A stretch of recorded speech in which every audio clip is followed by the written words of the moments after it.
Though there's a chill in the air, there's warmth in my heart about what we're doing here today to bring these new, safe, reliable cars to the Washington metro area.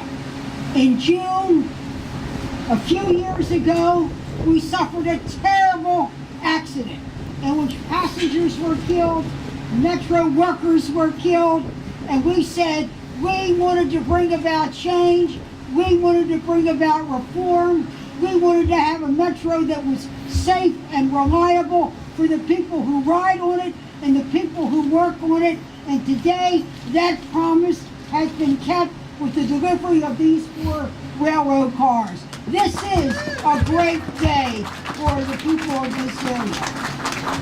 And we did it because we all work together.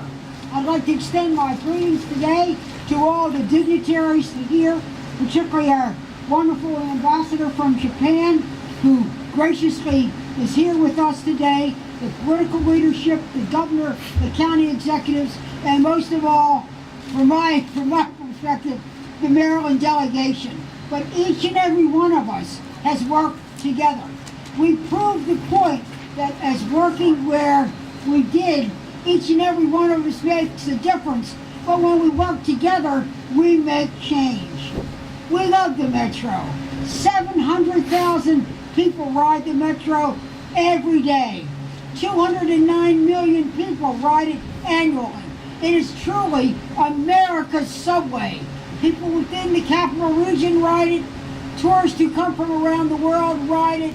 And when they ride it, they need to know that it is safe. So the promises made on June 22nd are kept. But we did it because we worked together. When the tragedy occurred, both the Maryland congressional delegation, our colleagues in Virginia, Congresswoman Norton sprang into action. We asked for congressional hearings. At those hearings, they were hard-charging, and plain-speaking. We asked for reform. The executive branch came in. I asked for a congressional audit of what the problems were. Secretary LaHood, Peter Rogoff, sprang into action and gave us a blueprint. We turned to our colleagues at the National Transportation Safety Board and say, give us the best ideas and the best practices to make sure a metro would be safe. Deborah Hersman, you and your great team did a fabulous job, and we need to give them a round of applause. I'm glad that the customer was involved in helping plan the car, but deep down in my heart, I want engineering solutions to the safety problems. And then out of it came the recommendations. And out of it came, and that terrible melancholy was something that not only creates safety, but creates jobs. When you look at these cars, this is a great strategic accomplishment. The best ideas, the best practicing, and the best engineering. America and Metro, as it gave out the contract, Kawasaki, a great global icon, responded. Maintaining our wonderful strategic alliance with Japan. But those cars were built in Lincoln, Nebraska by American workers doing an American job, using the best engineering practices from across the Pacific. And the brakes are made up in Hagerstown, putting a couple of hundred people to work together. And as long as Hagerstown's making the brakes, I'll be damn sure we never put brakes on this project.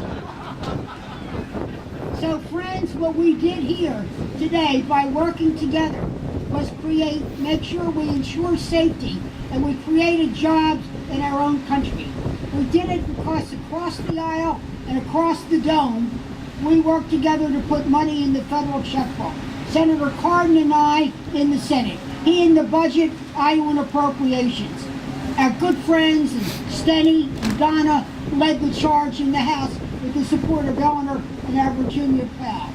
So the Marine Corps has a saying, be best at what you're best at and be best at what you're needed for. So Richard, to you, the men and women at the Metro, to the political leadership, the way the governor came in with the share and the other governors did it. The Governor O'Malley led the way. under our Secretary of Transportation.